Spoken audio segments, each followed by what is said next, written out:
வணக்கம் மக்களே. சித்தர் ஞானி அப்படின்னு சொன்னால் அவங்க யோகி. தன்னலமற்று ஒரு கொள்கைக்காக முழு மனதோட தியாகம் பண்ணுறவங்க தியாகி.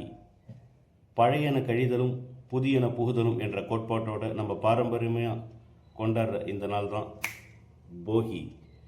தீமைகள் விலகி நன்மைகள் பெருகிட அனைவருக்கும் போகி பண்டிகை நல்வாழ்த்துக்கள். நன்றி, வணக்கம் மக்களே.